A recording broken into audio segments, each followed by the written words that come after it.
Karena dalam Al-Quran dikatakan innallaha wa malaikatahu yusalluna 'alan nabi ya ayyuhalladzina amanu sallu alaihi wa sallimu taslima. Wahai orang-orang beriman, ya ayyuhalladzina amanu, wahai orang-orang yang beriman, innallaha wa malaikatahu yusalluna 'alan nabi, sesungguhnya Allah dan para malaikat itu bersalawat kepada Nabi. Oleh sebab itu kita yang beriman ini juga hendaklah bersalawat kepada Nabi. Bapak dan Ibu jamaah sekalian yang kami muliakan, tapi salawat kepada Nabi tidak cukup kalau tidak kita ikuti ajaran Nabi, kita laksanakan. Saya melihat bapak-bapak dan ibu-ibu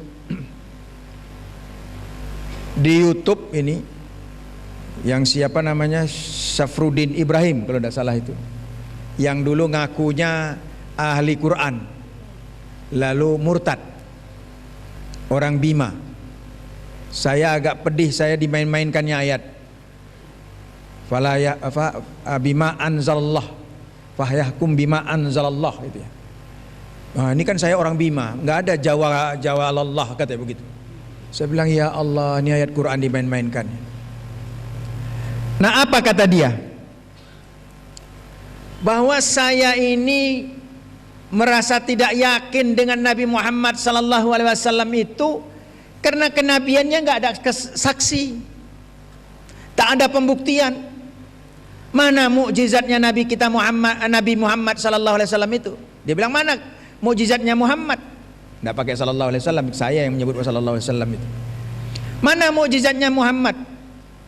Tidak ada. Musa mukjizatnya tongkat, mukjizatnya untuk membuktikan bahwa dia nabi. Ada pendampingnya Nabi Harun. Isa ada mukjizatnya, memelekkan mata, menghidupkan orang yang mati. Kemudian didampingi oleh Yohanes Pembaptis. Jadi ada bukti, mukjizatnya ada, pendampingnya ada. Tapi Muhammad mana? Pendampingnya mana? Buktinya mana? Saya jawab orang seperti itu mudah, Pak. Saya hakim. Yang harus dibuktikan itu yang dipercaya atau tidak. Kalau yang dipercaya perlu nggak dibuktikan? Nggak perlu. Perlu saksi itu kenapa? Karena hakim sanksi dengan dia. Sanksi. Oleh sebab itu perlu saksi. Tidak bisa dipercaya, oleh sebab itu buktikan. Kan gitu. Masih ada orang yang membantah. Makanya harus ada bukti, harus ada kesaksian. Tapi kalau sesuatu yang memang sudah dipercaya, kan nggak perlu pembuktian. Nah, Nabi kita itu belum jadi nabi saja, dia adalah pribadi yang amat dipercaya. Orang kafir mengatakan Al-Amin, itu orang kafir. Kan waktu beliau dapat gelar Al-Amin kan belum ada Islam. Jadi tidak perlu pembuktian. Oh, Nabi kita nggak ada mujizat. Orang nggak pakai mujizat aja orang percaya. Nah gitu Bapak dan itu yang di YouTube tuh saya lihat. Kemudian beliau mengatakan gini. Kata dia, saya itu kesulitan di Islam katanya. Repot Islam itu. Salat 5 kali sehari semalam. Repot.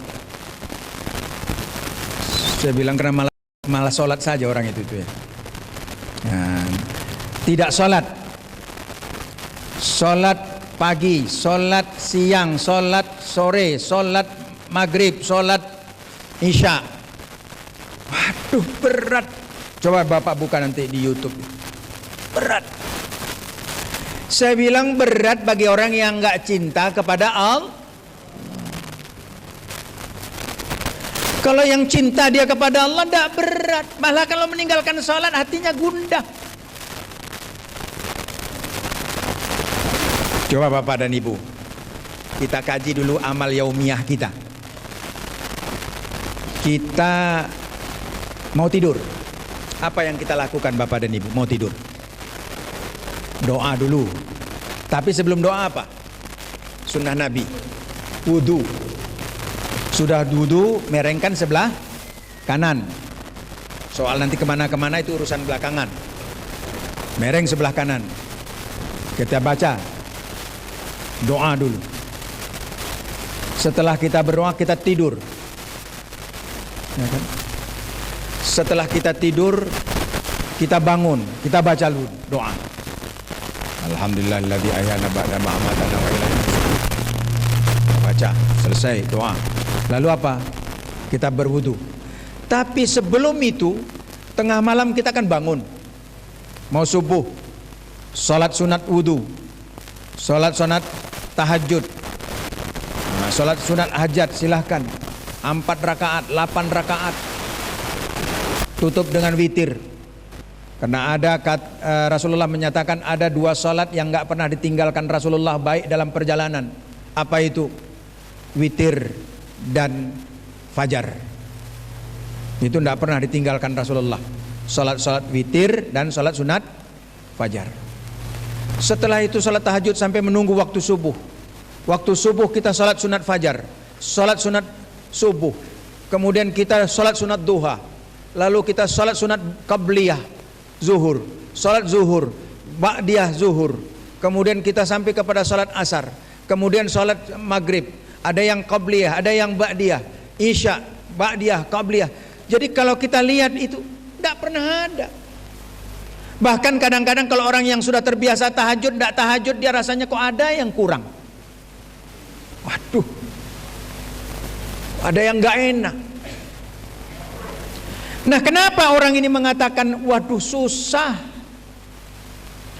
Karena memang dia sudah dicabut kecintaannya dari Allah, cintanya kepada Allah Subhanahu wa taala. Itu makanya dia putar-putar ayat itu, Bapak dan Ibu. Lihatlah nanti di YouTube itu. Bapak-bapak dan ibu-ibu jamaah sekalian, karenanya kita di dalam kehidupan ini, pertama kita menanamkan rasa cinta kita kepada Nabi kita Muhammad sallallahu alaihi wasallam, agar kita nanti bersamanya di alam mahsyar dan di alam akhirat kita mendapatkan syafaatnya, pertolongannya, karena memang Nabi itu mencintai umatnya. Dan kita datang kemari ini dalam bahagian daripada untuk mencintai Rasulullah sallallahu alaihi wasallam.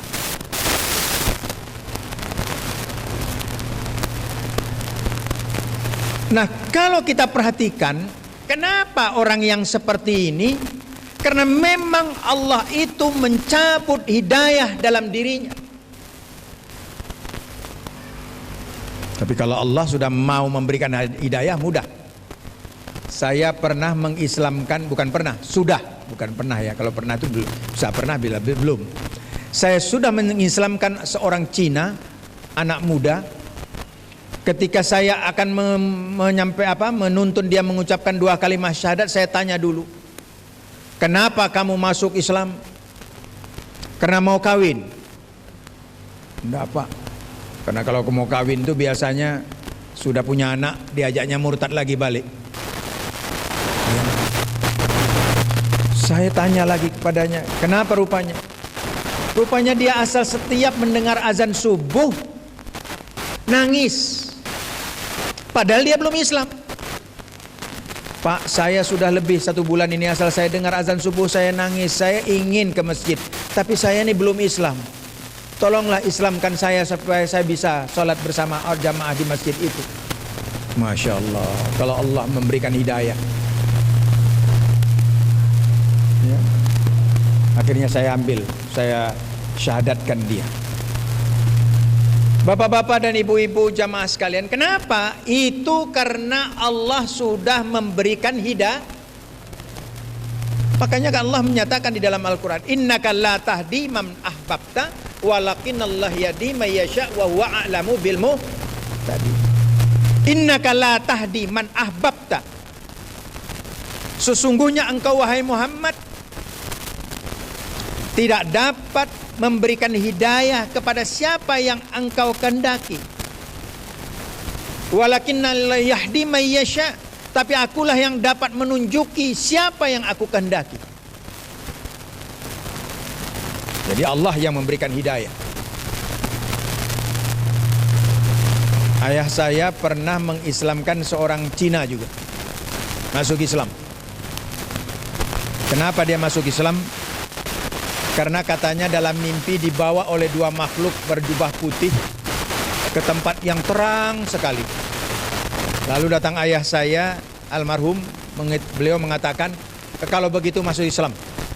Iya, masuk Islam dia. Alhamdulillah setelah dia masuk Islam, kehidupannya juga semakin membaik. Sampai dia bisa berangkat menunaikan ibadah haji 3 kali. Dia bangun masjid di kota Medan, diresmikan oleh wali kota Medan pada waktu itu. Pada waktu dia menunaikan ibadah haji yang pertama itu terjadi penembakan imam Masjidil Haram oleh orang Iran. Itu ya Bapak dan Ibu ya. Sehingga dia termasuk yang terhimpit dia. Pulang ke tanah air, berikutnya pada waktu itu masih mudah menunaikan ibadah haji, tidak seperti sekarang ya Bapak dan Ibu ya. Berangkat lagi dia menunaikan ibadah haji. Saya tanya, saya manggilnya Toke. Toke, kok berangkat haji lagi? Wah, Amran belum tahu loh, di sana enak. Kalau bisa mati di sana. Ini kenapa orang yang baru masuk Islam sudah merasakan betapa enaknya berhadapan dengan Ka'bah. Karena itu adalah hidayah yang diberikan Allah kepadanya.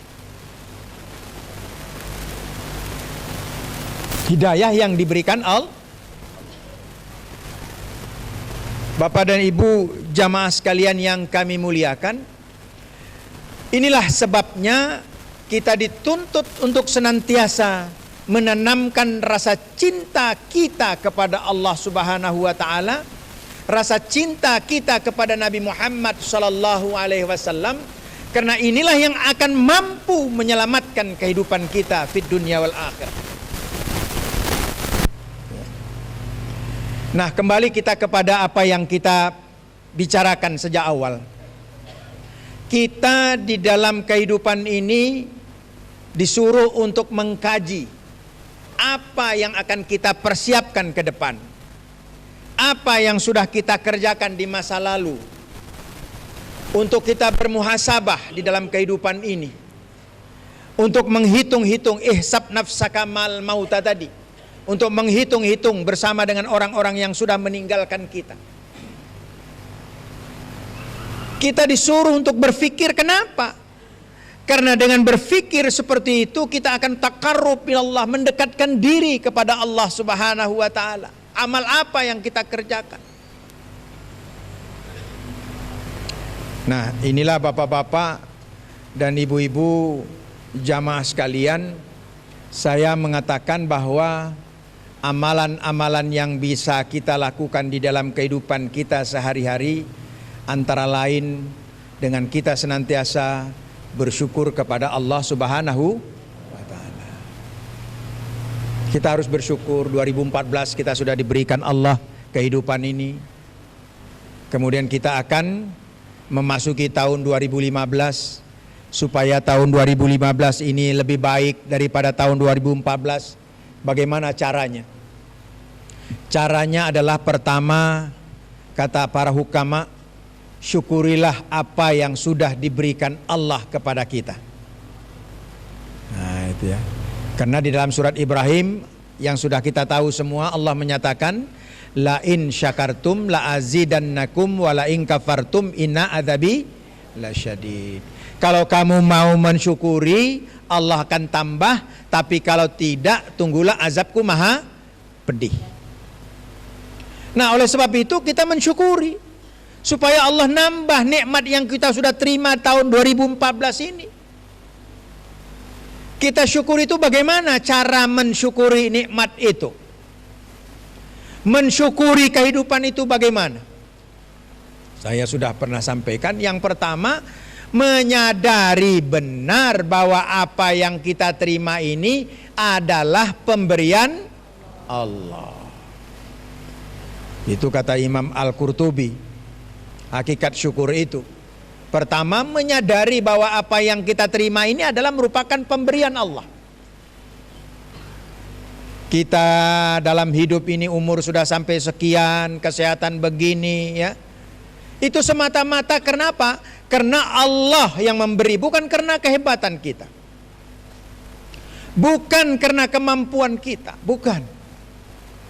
Tapi memang Allah sudah menghendaki itu. Dan perlu Bapak dan Ibu kekuatan doa. Doa itu adalah sesuatu yang sangat, dia merupakan apa? Saiful mukminin, merupakan senjatanya orang mukminin. Merupakan ummul ibadah, merupakan ibu daripada ibadah doa. Bahkan sholat itu kan doa semua, kumpulan doa. Makanya saya katakan kepada ibu-ibu, Bu, kalau kita marah kepada anak, jangan kita bilang anak kita omongin anak kita, kalau sesuatu itu terjadi kita nggak senang. Jangan. Makanya kita ikut doa ibu dari Imam Madinah, Imam Makkah, yakni Syureh, Imam Syureh, Qori itu. Beliau, ibunya itu dalam riwayat hidupnya dijelaskan, ibunya itu kalau marah, dia bilang, biar kamu nanti jadi imam masjid, biar tahu, katanya begitu. Akhirnya jadi imam, memang dia masih muda sudah jadi imam. Diangkat jadi Imam Makkatul Mukarramah. Itu Imam Syureh yang kita sering dengar bacaan ayatnya. Rupanya pada waktu kecil kalau ibunya marah sering begitu. Makanya jangan kita marahin anak kita, kalau itu terjadi kita tidak senang. Karena itu doa. Wis mampus disambar gledek we mangke. Waduh. Betul disambar gledek anaknya. Padahal kalau disambar geledek enggak mau. Nah rasa nanti disambar truk baru tahu. Tabrak truk. Ditabrak truk. Makanya jangan kita sampaikan sesuatu yang memang kalau itu terjadi kita tidak menghendaki. Bapak dan Ibu kadang-kadang ada yang kita omongin itu jadi kenyataan. Padahal mula-mula kita main-main. Saya ada teman panitra sekretaris PTA Medan. Dia nelpon kepada saya, waktu itu saya masih di Surabaya. Pak Amran, apa? Nanti kalau Bapak jadi ketua pengadilan tinggi agama, tolonglah dibawa saya. Saya waktu itu sudah dibayang-bayangkan jadi ketua pengadilan tinggi agama Lampung. Saya bilang saya nanti ke Lampung mau ikut, ya biarlah. Pokoknya saya ikut Bapak, kemana Bapak pergi. Katanya gitu. Pak Agus. Itu dia bilang beberapa waktu yang lalu. Tapi bulan Desember yang lalu betul dia ikut saya. Dimutasikan dia ke Mahkamah Agung jadi kepala biro kepegawaian. Saya bilang, Pak Agus, ingat gak Bapak nelpon saya, Bapak mau ikut saya. Saya kemari, Bapak ikut kan sekarang? Nah, itu. Artinya doanya yang baik-baik. Makanya jangan kita ngomong kadang-kadang yang kita kalau terjadi tidak mau. Saya ada paman saya, tutur, walaupun umurnya sebaya, tapi dia tutur saya tutur paman. Karena dengan nikah dengan adik ibu saya yang paling kecil. Apa dia bilang? Ada tetangganya meninggal mendadak, kena jantung. Dia bilang begini, wah enak yang meninggal seperti itu. Nggak menyusahin, nggak ada biaya. Kalau bisa saya juga ninggalnya seperti itu. Kan main-main itu maksudnya.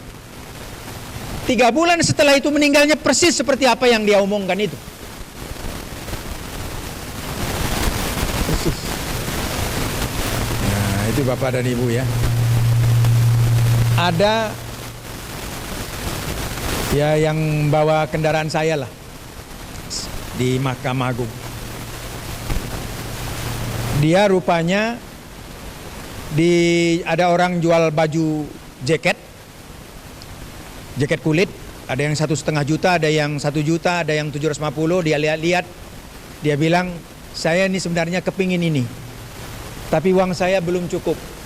Mudah-mudahan nanti kalau uang saya cukup, saya bisa milik ini. Itu dia omongkan seminggu. Seminggu setelah itu entah bagaimana anak saya punya jaket yang bagus, jaket kulit, kok nggak seneng. Dia berikan kepada yang beri itu, yang supir saya itu. Bang mau jaket ini? Hah? Mana? Lalu dia bilang, Pak, ini macam di surga saja. Dulu saya ingat ini katanya, tapi ini kok diberikan, Allah sudah memberikan. Dan memang supir itu orang yang taat kepada Allah. Sembahyang duha dia tidak pernah tinggal. Jadi Bapak dan Ibu jamaah sekalian, doa ini merupakan bahagian yang sangat penting. Jangan lupa doa. Dan doa itu kadang-kadang, iya. Doa itu kadang-kadang Bapak dan Ibu jamaah sekalian, kadang-kadang sesuatu yang kita tidak sadari betul. Makanya jangan kita ngomong sembarangan, yang kalau kita omongin itu terjadi kita tidak senang. Itu ya. Jadi menyadari bahwa apa yang diberikan Allah itu, apa yang ada pada kita adalah merupakan pemberian Allah. Nah, kemudian kita jangan lupa berdoa senantiasa. Kekuatan doa itu sangat ampuh, Bapak dan Ibu. Ya. Kemudian yang kedua apa? Hakikat syukur itu apa? Kita ingat bahwa kita bisa berada di tahun 2015 ini adalah merupakan anugerah Allah. Kita berada di sini karena anugerah Allah. Kemudian yang kedua apa? Kita senang dengan apa yang diberikan Allah ini. Kita senangi, Pak. Bagaimanapun keadaannya. Jangan kita merasa bahwa kok Allah begini kepada saya. Allah tidak adil dia kepada saya. Saya yang sudah rajin datang ke masjid waktu duha, tapi kok hidup saya seperti ini saja. Jangan. Kita mati, kita ridho dengan apa yang diberikan Allah Subhanahu wa taala kepada kita. Karena itu adalah merupakan keridhaan Allah. Jadi kita ridho dengan keadaan kita sekarang ini dalam pengertian bukan berarti lalu kita tidak mau kerja, tidak. Kita bertawakal kepada Allah, tetap kita berusaha dalam kehidupan kita agar lebih baik di masa yang akan datang. Kemudian yang ketiga, kita gunakanlah apa yang ada ini dalam rangka mengabdi kepada Allah, beribadah kepada Allah. Apakah ini menjadi ibadah kepada saya atau tidak? Makanya ada orang yang ngelapor kepada saya, Pak, saya ini hidup susah, kehidupan saya seperti ini, padahal saya sudah melaksanakan sholat, saya sudah melaksanakan tahajud, tapi kok tidak berubah-ubah kehidupan saya ini. Saya katakan kepadanya, apakah ingin kehidupanmu itu dirubah oleh Allah Subhanahu wa taala agar menurutmu yang itu yang lebih baik? Iyalah, Pak, katanya. Saya bilang, ingat gak cerita si Sa'labah? Sa'labah ya. Sa'labah itu kan orang susah, ya, orang susah. Sa'labah atau Alqamah, ya, orang susah. Datang ke masjid. Kalau Alqamah atau yang durhaka kepada ibu, ya, datang ke masjid. Karena saking susahnya dia pulang cepat kalau habis sholat. Kenapa? Karena pakaiannya gantian dengan istrinya. Begitu susahnya. Lalu pada satu ketika dia bilang kepada Rasulullah, ya Rasulullah, kalau bisa tolonglah doakan saya agar saya ini menjadi orang kaya. Kata Rasulullah, untuk apa? Yang seperti ini sudah bagus. Tidak ya Rasulullah, biar saya lebih taat kepada Allah. Lalu akhirnya karena berkali-kali dia minta, kata Rasulullah, ya, ini satu pasang domba, kamu peliharalah domba ini. Rasulullah mendoakan. Tapi apa kejadiannya Bapak dan Ibu? Berkembang. lama-lama sholat maghrib sering terlambat, sholat berjamaah sering terlambat. Lalu dia bilang karena masih mengurus domba. Lama-lama tidak ke masjid lagi dia, karena dia sudah pindah jauh dari masjid. Kemudian lama-lama akhirnya ke satu ketika karena ternaknya sudah banyak, diminta zakat ternak, dia tidak mau mengeluarkan. Dan akhirnya dia meninggal dalam keadaan tidak melaksanakan salat dan tidak mengeluarkan zakat. Saya bilang mau yang seperti itu. Nah, ya kita ridho dengan apa yang diberikan Allah ini. Kemudian kita gunakan semaksimal mungkin untuk mendekatkan diri kita kepada Allah. Kita gunakan tahun 2015 ini untuk mendekatkan pure kepada Allah Subhanahu wa ta'ala. Supaya di tahun 2015 ini Allah tetap memberikan, meningkatkan apa yang sudah kita peroleh dibanding dengan tahun 2014. Bapak-bapak dan ibu-ibu jamaah sekalian yang kami muliakan, kemudian di dalam suasana yang seperti ini, seperti yang diingatkan Allah kepada kita, bertakwalah kamu kepada Allah. Itu 2 kali disebut Allah bertakwa. Betapa pentingnya ketakwaan itulah yang bisa melihat kepada masa yang akan datang. Karena dengan modal takwa inilah yang akan bisa melihat kita ke depan. Takwa itu seperti yang sudah pernah disampaikan adalah melaksanakan apa yang diperintah oleh Allah Subhanahu wa ta'ala dan menjauhi segala larangannya. Itu saja sebenarnya kuncinya. Bapak-bapak dan ibu-ibu jamaah sekalian yang kami muliakan, kajian kita yang pertama tadi menyadari bahwa apapun musibah, bentuk musibah ini merupakan ketentuan Allah Subhanahu wa ta'ala. Oleh sebab itu walaupun kita berada di udara, walaupun kita berada di laut, walaupun kita berada di darat, kita tetap menyadari bahwa ini dalam kekuasaan Allah. La haula wala quwata illa billah. Saya pernah mendengar seorang mubaligh mengatakan begini, ada orang kaya, dia takut untuk menjaga ketakutan untuk tidak mati karena dia lihat di udara meninggal, di laut meninggal, di darat juga ketabrak truk. Akhirnya apa? Dia buat rumah, jalan ke rumahnya itu adalah jalan yang hanya pas-pas sepeda motor saja masuk. Karena dia lihat ada orang di pinggir jalan pun duduk dihantam truk. Lalu dia buat jalan ke rumahnya itu seperti hanya muat sepeda motor. Lalu dia mengatakan tidak akan ada kecelakaan di sini. Lalu dia duduk. Pada satu ketika dia duduk-duduk, entah bagaimana lewatlah ke dalam gang yang dia buat itu ban truk lepas. Ban truk lepas. Akhirnya nabrak dia yang sudah sedang duduk tuh dan meninggal dia di situ. Nah, itulah kalau Allah sudah menghendaki. Jadi tidak usah ditakuti. Walaupun naik pesawat Air Asia, ya sudah, itu dia sudah begitu. Juga sepula lalu takut-takut naik pesawat. Saya ada teman saya, dulu ketua Pengadilan Tinggi Agama Kupang, naik pesawat Lion Air, kemudian rodanya tidak keluar, mendarat darurat tanpa roda di rumput. Roda yang nggak keluar itu adalah pas di atas tempat duduk dia. Dan alhamdulillah dia selamat sampai pensiun, dia tidak apa-apa. Saya bilang karena itu bapak mendaratnya di Kupang. Kenapa di Kupang? Di Kupang kan ini NTT. NTT itu nanti Tuhan tolong.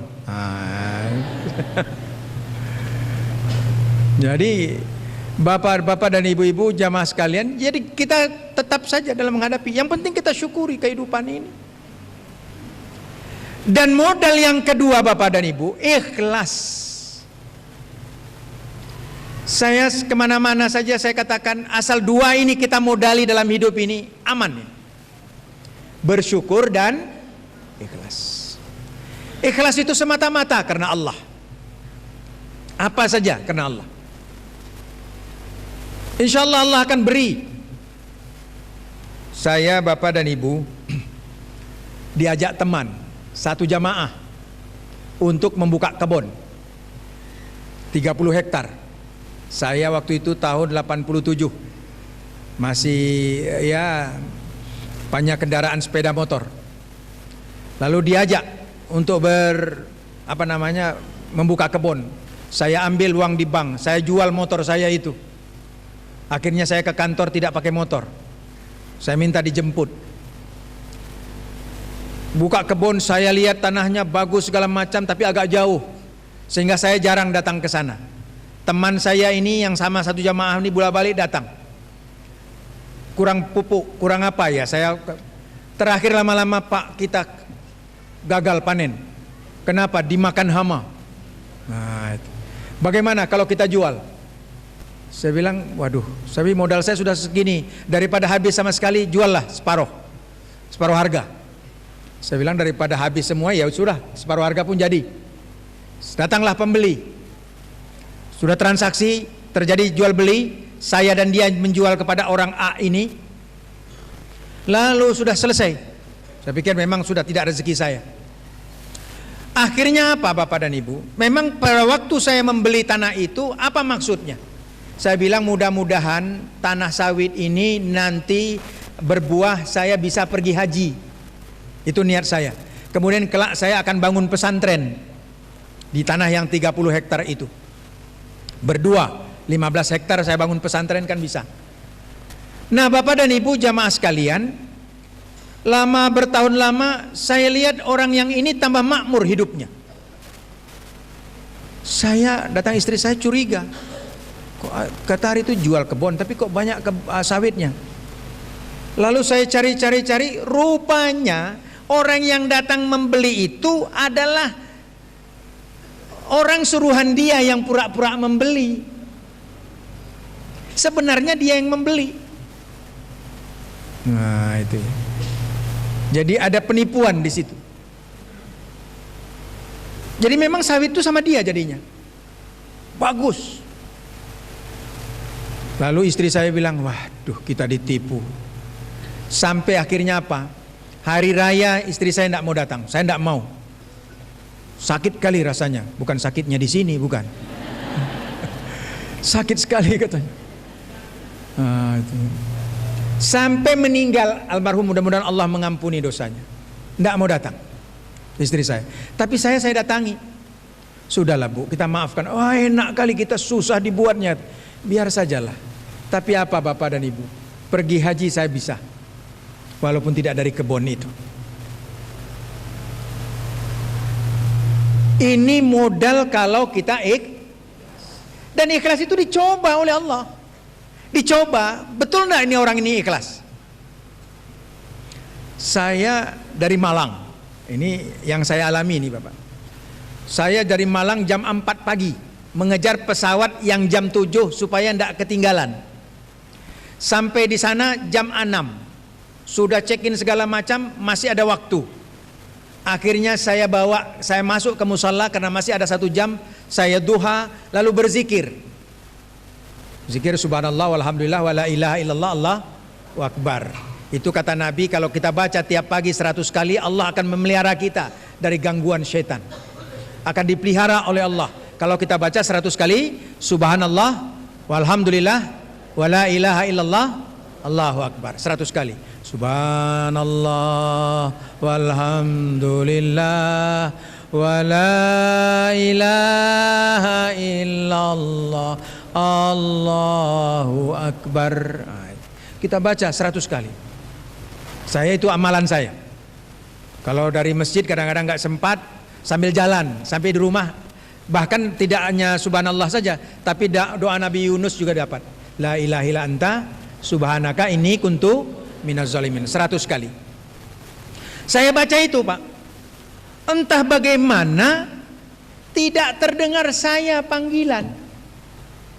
Saya sudah zikir la ilaha illa anta subhanaka inni kuntu minaz zalimin, tidak terdengar. Saya lihat waktu tinggal 10 menit lagi jam check in, jam apa itu boarding tuh, masuk pesawat. Buru-buru saya, Pak sudah ditutup. Semana saya ini, saya bilang padahal ada yang penting saya kejar ke Jakarta. Enggak Pak, enggak bisa.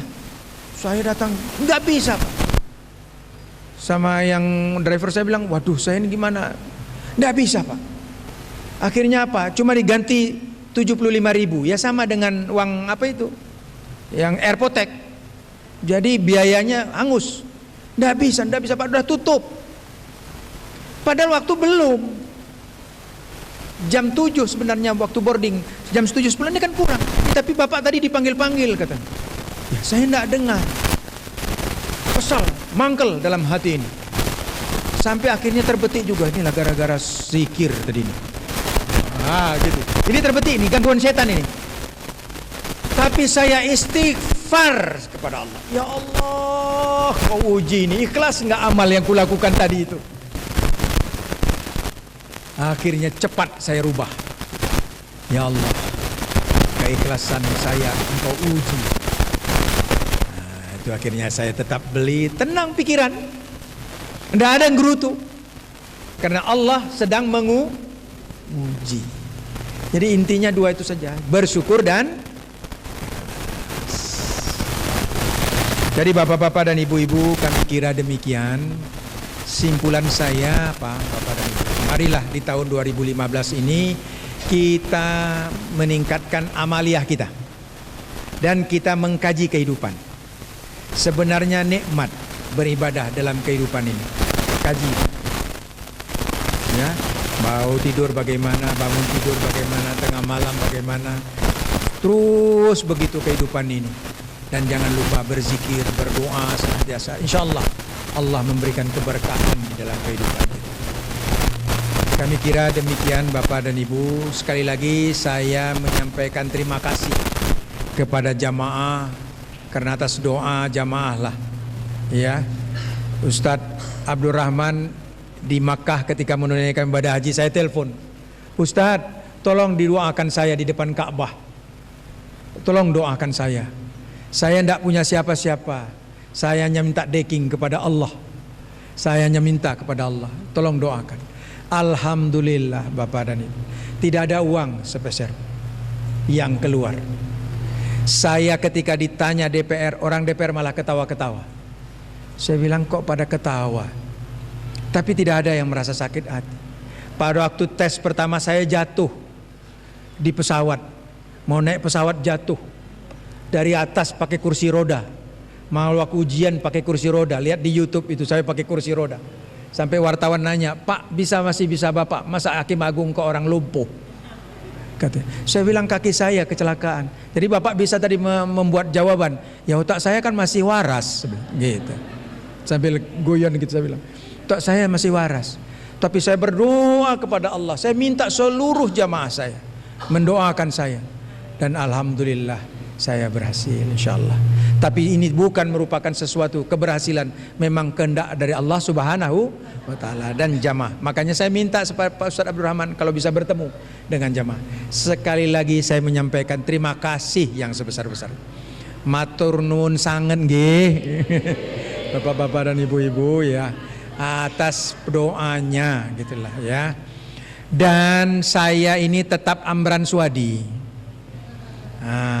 Walaupun ada embel-embel Hakim Agung, saya ini tetap Amran Suwadi. Artinya kalau bapak dan ibu ketemu, tolong tegur saya. Kadang-kadang saya tidak tanda sama bapak dan ibu. Bagi bapak-bapak, tolong saya supaya ditegur. Pak, saya jamaah Kediri Pak. Gitu. Insyaallah. IKADI, jemaah IKADI di Kediri. Gitu ya. Insyaallah. Silaturahim kita. Jadi jangan kita merasa bahwa ini enggak, saya enggak.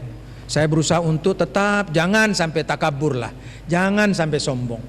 Karena Nabi sudah mengatakan la yadkhulul jannah man kana fi qalbihi mithqalu dzarrah min kibir. Tidak masuk surga orang yang ada rasa sombong di dalam hatinya walaupun sebesar biji bayam zarrah.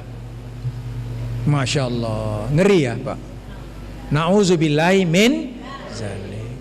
Jadi tolong saya kadang-kadang sering menupuk dada ini. Ya Allah, karena di Mahkamah Agung itu dipanggil yang mulia. Yang mulia, astagfirullah. Asal dibilang yang mulia, astagfirullah. Asal dibilang yang mulia, astagfirullah. Saya sering kadang-kadang sama kawan-kawan, jangan panggil saya yang mulia. Saya khawatir timbul ujub saya. Saya khawatir timbul ujub itu. Ini semua nikmat dari Allah, bukan karena kehebatan, kemampuan kita, bukan.